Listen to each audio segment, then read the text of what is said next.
Becoming a good authority takes persistence, so we want to share with you some of the mistakes that we see clients have made over the years and what you can do to avoid them.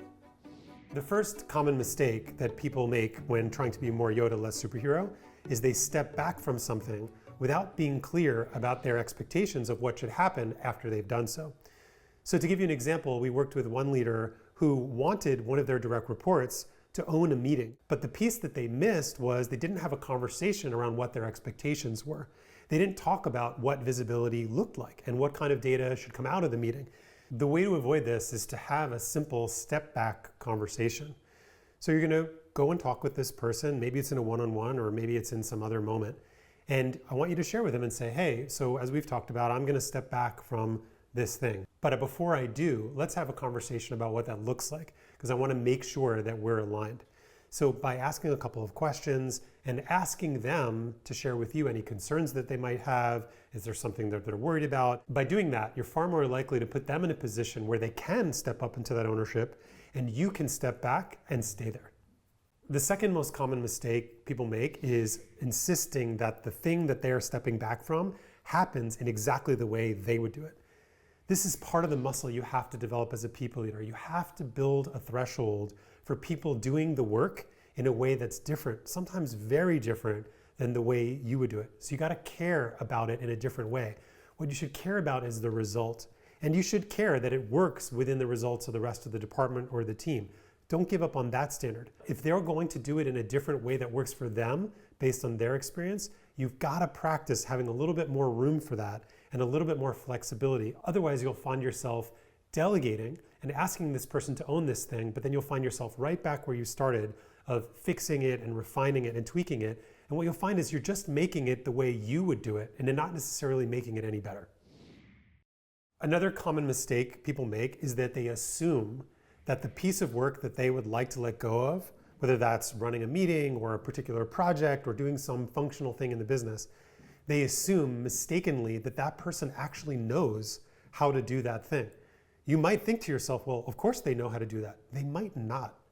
And especially if you've been operating in a real strong superhero mode, it may have masked that they don't actually have the training to do that thing, or they have never had exposure to that particular tool, or they've never been in a situation like that before with another part of the organization.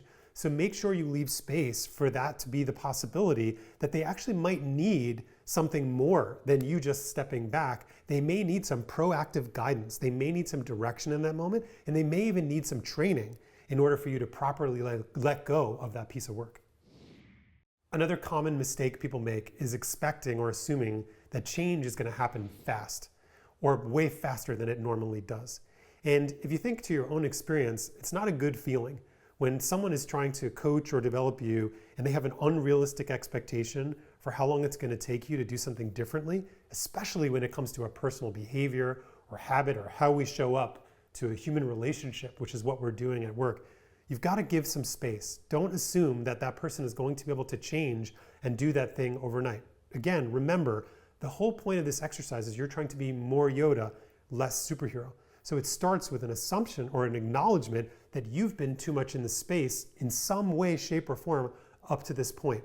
So when you step back and you start to create that space for them to step into, it's going to take a little while.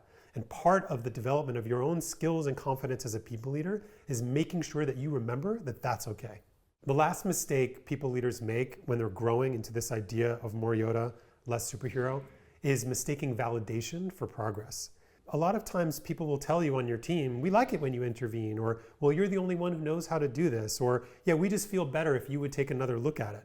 And it's easy to fall into the trap, you could call it an ego trap, of feeling needed, or feeling special, or feeling like you're the expert on this thing. And you very well may be, but if you persist in that mode, you're not cultivating the rest of the team.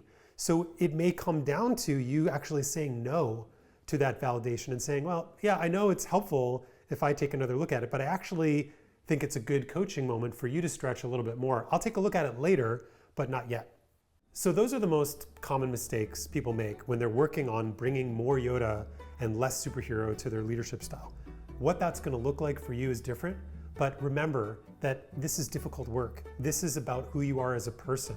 It's not as simple as a set of best practices or techniques you can follow, because it comes down to who you are and how you want to be in the world.